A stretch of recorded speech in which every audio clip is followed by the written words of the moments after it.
دریائے فرات سے سونے کا خزانہ مل گیا، قیامت کی بڑی نشانی پوری۔ ناظرین، کیا آپ جانتے ہیں کہ دنیا کے سب سے قدیم اور تاریخی دریائے فرات کے ساتھ ایک ایسا راز جڑا ہوا ہے جو قیامت کی بڑی نشانیوں میں سے ایک سمجھا جاتا ہے؟ کیا وہ وقت قریب آ چکا ہے جب دریائے فرات کے اندر سے سونے کا ایک پہاڑ ظاہر ہوگا؟ آج کی ویڈیو میں ہم ایک ایسے موضوع پر بات کرنے جا رہے ہیں جو نہ صرف ایمان کو تازہ کر دے گا بلکہ قرب قیامت کے حالات کو بھی واضح کرے گا۔ کیا واقعی دریائے فرات خشک ہونے کے قریب ہے؟ کیا رسول اللہ صلی اللہ علیہ وسلم کی پیشن گوئی پوری ہونے والی ہے؟ یہ سونے کا پہاڑ انسانیت کے لیے رحمت ہوگا یا آزمائش؟ کیوں نبی اکرم صلی اللہ علیہ وسلم نے اس پہاڑ کے ظاہر ہونے کو قیامت کے قریب ہونے کی علامت قرار دیا؟ اور کیا آج کے حالات اس پیشگوئی کی تصدیق بھی کر رہے ہیں؟ اگر آپ ان سوالات کے جوابات جاننا چاہتے ہیں اور یہ سمجھنا چاہتے ہیں کہ دریائے فرات کے خشک ہونے کا ہمارے ایمان اور قیامت سے کیا تعلق ہے تو ہماری اس ویڈیو کو آخر تک ضرور دیکھیے گا۔ تو آئیے ان رازوں سے پردہ اٹھاتے ہیں جو صدیوں سے انسانوں کی توجہ کا مرکز بنے ہوئے ہیں۔ ناظرین، 2024 میں ایسی خبریں اور ویڈیوز تیزی سے گردش کر رہی تھیں جن میں دعویٰ کیا جا رہا تھا کہ دریائے فرات میں سونے کا پہاڑ ظاہر ہو گیا ہے، جو کہ قرب قیامت کی ایک بڑی نشانی ہے۔ بہت سی ایسی باتیں ہیں جن کے بارے میں گمان کیا جاتا ہے کہ ان نشانیوں کے پورا ہونے سے قیامت بالکل قریب آ چکی ہے۔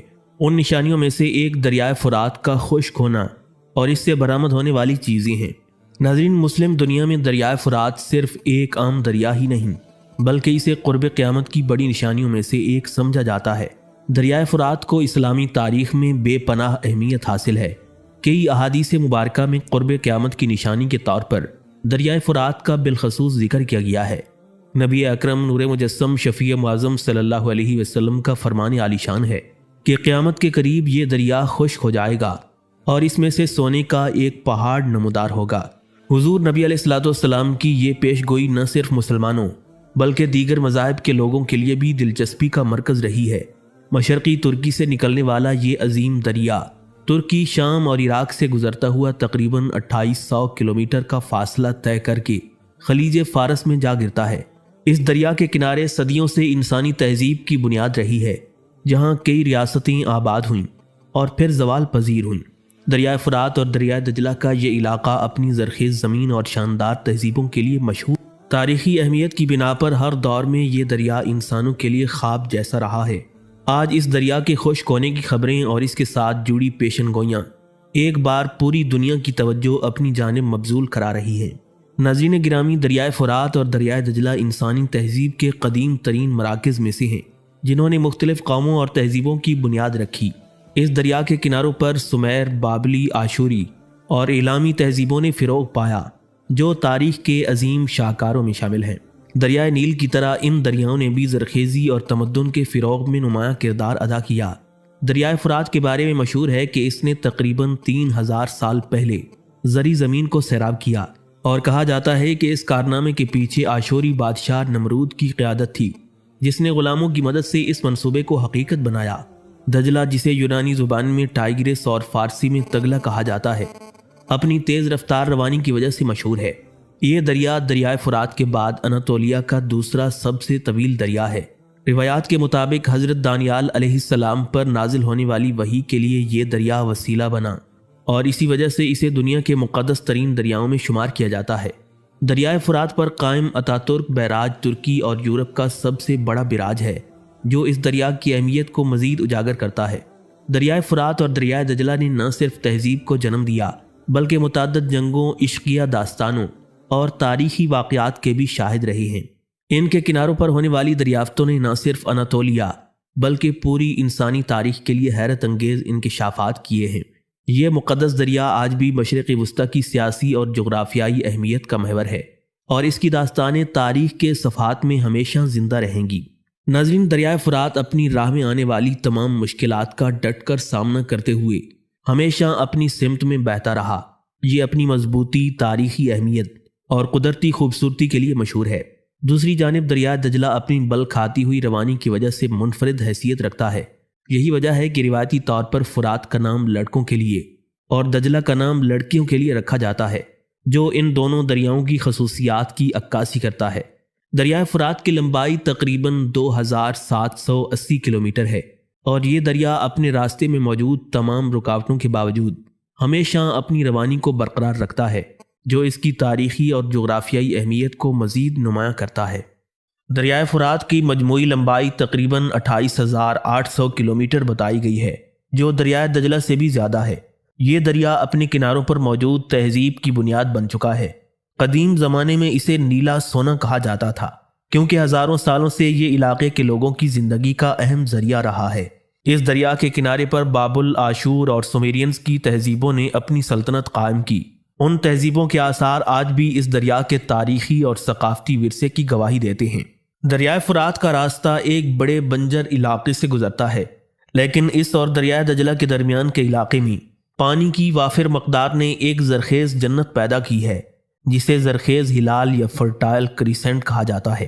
اس زرخیز علاقے نے زرعی تہذیب اور معاشرت کو جنم دیا اور انسان کی ترقی میں اہم کردار ادا کیا ہے۔ تاہم وقت کے ساتھ ساتھ دریائے فرات کا حجم کم ہوتا جا رہا ہے۔ ترکی اور شام میں اس پر ڈیموں کی تعمیر اور دیگر عوامل کی وجہ سے اس دریا کے پانی کی سطح میں کمی واقع ہو رہی ہے۔ یہ دریا نہ صرف ایک قدرتی وسیلہ ہے، بلکہ مختلف قوموں، مذاہب اور ثقافتوں کے درمیان اتحاد کی علامت بھی ہے۔ یہ دریا مسلمانوں، عیسائیوں، کردوں، ترکمانوں اور یہودیوں کے درمیان تاریخی اور ثقافتی اہمیت کا حامل ہے۔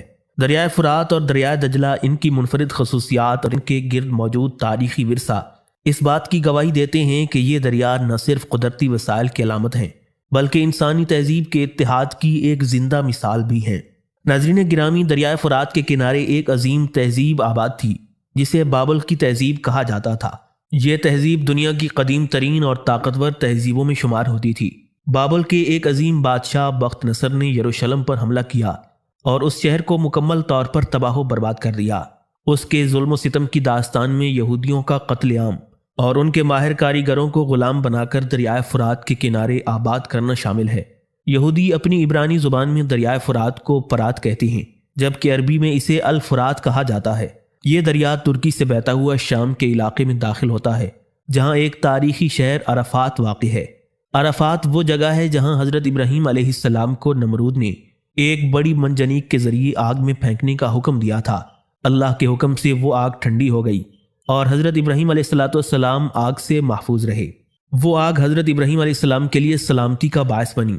آج بھی اس واقعے کی یادگار کے طور پر وہاں 2 ستون موجود ہیں، جن کے بارے میں کہا جاتا ہے کہ انہی ستونوں سے حضرت ابراہیم علیہ السلام کو باندھا گیا تھا۔ اس جگہ پر ایک خوبصورت تالاب بھی موجود ہے، جہاں مختلف اقسام کی مچھلیاں تیرتی نظر آتی ہیں۔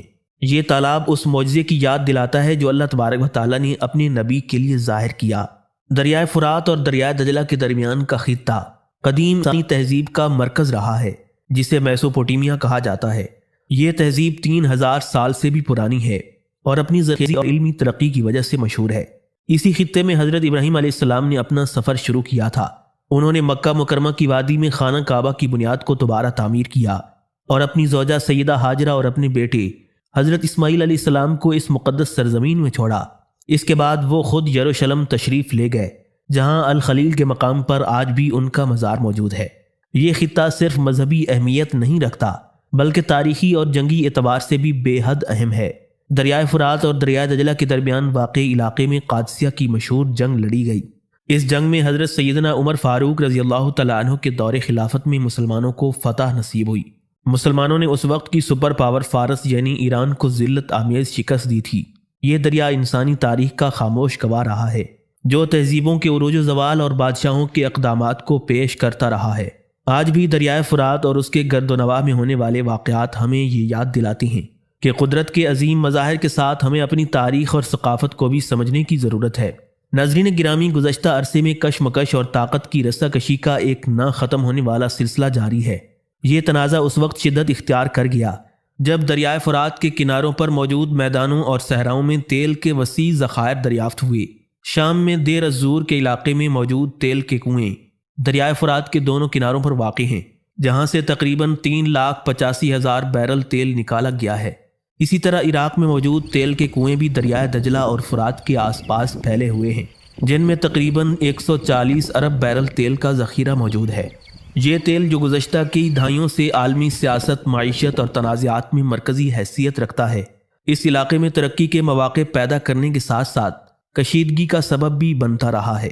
دریائے فرات کا یہ خطہ قدرتی وسائل، تاریخ اور تہذیب کا گہوارہ ہے، لیکن اسے استحکام اور امن کی ضرورت ہے تاکہ انسانی ترقی کے لیے ایک روشن مستقبل تشکیل دیا جا سکے۔ گویا آج کے دور میں تیل وہی مقام رکھتا ہے جو رسول اللہ صلی اللہ علیہ وسلم کے زمانے میں سونے کو حاصل تھا۔ رسول اللہ صلی اللہ علیہ وسلم نے اس عظیم دریا کے کناروں کی اہمیت کو واضح کرتے ہوئے فرمایا تھا کہ ایک وقت آئے گا جب دریائے فرات خشک ہو جائے گا اور اس میں سے سونے کا ایک پہاڑ ظاہر ہوگا۔ جب لوگ اس کی خبر سنیں گے تو اس کی طرف لپکیں گے۔ جو لوگ اس پہاڑ کے قریب ہوں گے وہ کہیں گے کہ اگر ہم نے اس خزانے کو چھوڑ دیا تو دوسرے لوگ اسے لے جائیں گے۔ حضور نبی علیہ الصلوۃ والسلام نے مزید فرمایا کہ اس خزانے کو حاصل کرنے کے لیے لوگ آپس میں جنگ کریں گے اور نتیجے کے طور پر 100 افراد میں سے 99 قتل ہو جائیں گے۔ یہ پیشگوئی ایک عظیم فتنے کی نشاندہی کرتی ہے جو انسانوں کی حرص اور دنیاوی خواہشات کو بے نقاب کرتی ہے۔ آج کے دور میں دریائے فرات کے ارد گرد پانی کی کمی، خشک سالی اور سیاسی تنازعات اس بات کی علامت ہیں کہ دنیا اس پیشن گوئی کی حقیقت کے قریب پہنچ رہی ہے۔ یہ ایک لمحہ فکریہ ہے کہ انسان اپنے اعمال کا جائزہ لے اور دنیاوی لالچ سے گریز کرے تاکہ ان فتنوں سے محفوظ رہ سکے جو قیامت کے قریب ظاہر ہوں گے۔ حضرت جابر بن عبداللہ رضی اللہ تعالیٰ عنہ سے روایت ہے کہ رسول اللہ صلی اللہ علیہ وسلم نے ارشاد فرمایا، وہ وقت قریب ہے جب عراق والوں کے پاس نہ گندم آئے گی اور نہ درہم و دینار پہنچے گا۔ صحابہ کرام نے عرض کیا، یا رسول اللہ صلی اللہ علیہ وسلم، یہ کس سبب سے ہوگا؟ حضور نبی علیہ الصلوۃ والسلام نے ارشاد فرمایا، یہ پابندی غیر عرب لوگ لگائیں گے۔ پھر کچھ دیر خاموش رہنے کے بعد حضور نبی علیہ الصلوۃ والسلام نے فرمایا، وہ وقت قریب ہے جب اہل شام پر بھی یہی پابندی عائد کر دی جائے گی۔ صحابہ کرام نے پوچھا، یہ پابندی کس جانب سے ہوگی؟ تو حضور علیہ الصلوۃ والسلام نے ارشاد فرمایا، یہ پابندی اہل روم یعنی مغربی قوموں کی جانب سے ہوگی۔ اس کے بعد تاجدار کائنات صلی اللہ علیہ وسلم نے ارشاد فرمایا، میری امت میں ایک ایسا خلیفہ ہوگا جو لوگوں کو اتنا مال دے گا کہ ان کی گود بھر دے گا اور مال گنا نہیں جائے گا۔ پھر آپ صلی اللہ علیہ وسلم نے قسم کھا کر فرمایا، اس ذات کی قسم جس کے قبضے میں میری جان ہے، اسلام اپنی پہلی حالت میں لوٹ آئے گا جس طرح اس کی ابتدا مدینہ منورہ سے ہوئی تھی۔ یہاں یہ بات بھی احادیث مبارکہ میں بیان کی گئی ہے کہ دریائے فرات کے خشک ہونے اور اس سے سونے کا پہاڑ ظاہر ہونے کا وقت ایک عظیم فتنے کی علامت ہوگا۔ اس وقت دنیاوی لالچ اور حرص لوگوں کے درمیان جنگ و جدل کا سبب بنے گی اور بڑی تعداد میں لوگ ہلاک ہوں گے۔ یہ واقعات قیامت کے قریب ظاہر ہوں گے اور مسلمانوں کے لیے نصیحت کا باعث ہیں کہ وہ دین کے اصولوں کو تھامے رہیں اور دنیاوی فتنوں سے بچتے رہیں۔ حضور نبی علیہ الصلوۃ والسلام کا یہ فرمان کہ سونا ظاہر ہونے کے وقت لوگ اس خزانے کے حصول کے لیے آپس میں جنگ کریں گے اور اس جنگ میں 100 میں سے 99 افراد قتل ہو جائیں گے۔ تاریخی تناظر میں دیکھا جائے تو 19ویں اور 20ویں صدی کے اہم واقعات اس پیش گوئی سے جڑے ہوئے معلوم ہوتے ہیں۔ سن 1992 میں مشرق وسطیٰ کے علاقے میں تیل کے ذخائر دریافت ہوئے۔ اس سے پہلے خلافت عثمانیہ کے دور میں 1916 میں برطانوی سامراج نے عراق پر حملہ کیا اور 1917 میں بغداد پر قبضہ کر لیا۔ انگریزوں نے شریف مکہ حسین بن علی کے بیٹے فیصل کو دریائے فرات اور دجلہ کی سرزمین کا حکمران مقرر کیا۔ 1932 میں عراق کو آزادی ملی، لیکن صرف 3 سال بعد 1935 میں دریائے فرات کے کنارے ایک بہت بڑی شیعہ سنی جنگ ہوئی جو تقریباً 1 سال تک جاری رہی۔ یہ جنگ در حقیقت اس خطے کے داخلی تنازعات اور بیرونی طاقتوں کی مداخلت کی ایک بڑی نشانی تھی، یعنی دریائے فرات کے کنارے سونے کا پہاڑ ظاہر ہونے کی پیش گوئی وقت کے قریب تر ہوتی جا رہی ہے۔ ان نشانیوں کو سمجھنا اور ان سے سبق حاصل کرنا ہر مسلمان کی ذمہ داری ہے تاکہ ہم اپنے ایمان کو مضبوط رکھ سکیں اور آنے والے فتنوں سے محفوظ رہ سکیں۔ ناظرین گرامی، جب دوسری جنگ عظیم کا آغاز ہوا تو مشرق وسطیٰ کے حالات بھی سنگین ہو گئے۔ اس وقت عراق میں ایک قوم پرست رہنما رشید علی گیلانی نے برطانوی سامراج کے خلاف علم بغاوت بلند کیا۔ جرمنی کی حمایت سے برطانوی حکومت کے خلاف بغاوت کی۔ رشید علی گیلانی نے عراق پر قبضہ کر لیا اور برطانوی اثر و رسوخ کو ختم کرنے کی کوشش کی۔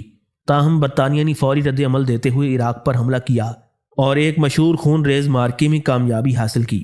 اس فتح کے بعد برطانوی فوج عراق میں قیام پذیر رہی اور تقریباً 7 سال تک یعنی 26 اکتوبر 1947 تک عراق برطانوی تسلط میں رہا۔ یہ خطہ اس وقت سے لے کر آج تک مختلف جنگوں اور تنازعات کا مرکز بنا ہوا ہے۔